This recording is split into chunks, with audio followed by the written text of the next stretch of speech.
il est clair qu'aujourd'hui, la très grande majeure partie des sites sensibles est vulnérable face à des attaques qui pourraient être perpétrées par des drones.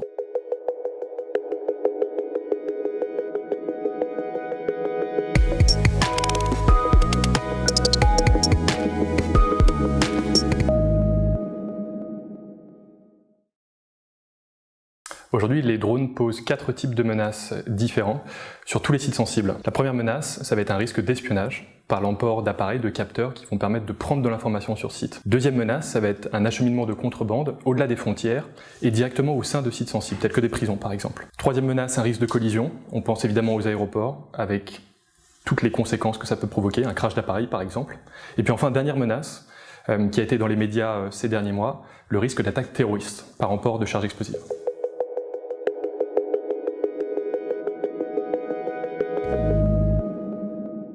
Ça va être un drone qui va être plus fonctionnel, avec plus d'autonomie, une capacité d'emport plus importante, des capacités d'observation, de prise d'information plus importantes, et aussi une miniaturisation. Donc cette menace, en fait, elle va devenir, alors qu'elle l'est déjà bien aujourd'hui, encore davantage protéiforme, et c'est quelque chose qui est un véritable problème pour nous autres industriels, qui développons des moyens technologiques pour cibler une menace qui change de forme, en fait.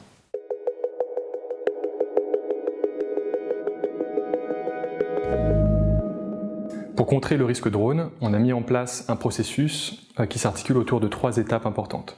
La première, c'est anticiper la menace le plus tôt possible pour gagner du temps de réaction. Détecter. Ensuite, on va vouloir caractériser cette menace, autrement dit apporter des éléments complémentaires à l'opérateur pour jauger le niveau de la menace, afin d'aider à la prise de décision.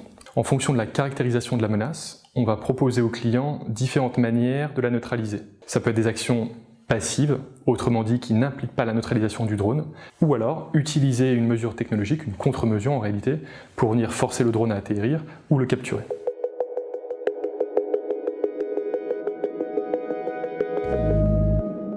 Je pense qu'aujourd'hui, la prise de conscience des pouvoirs publics sur la menace drone est très bonne. Ministère de l'Intérieur, SGDSN, Ministère de la Défense. Maintenant, pour la société civile, les particuliers, les entreprises, il y a un vrai retard de la prise de conscience. Beaucoup de personnes considèrent le drone encore comme un jouet, et c'est un vrai problème. Et je pense que les médias gagneraient à appuyer davantage sur effectivement la menace et son évolution.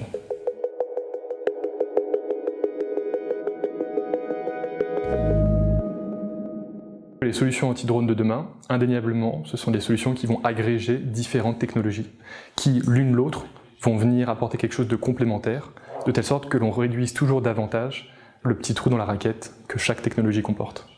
Si on prend la technologie de reconnaissance d'image par exemple, c'est intéressant parce que c'est la seule technologie qui permet de garantir qu'effectivement on est en présence d'un drone. L'analyse radiofréquence, elle est très intéressante parce qu'elle permet de détecter loin, avec beaucoup de discernement, un drone mais aussi son pilote, à un coût très compétitif. Le désavantage, c'est que certains drones ou certaines évolutions du drone conduiront ceux-ci à émettre moins, voire pas du tout de radiofréquence. Donc il faudra conjuguer cette analyse radiofréquence avec une autre technologie.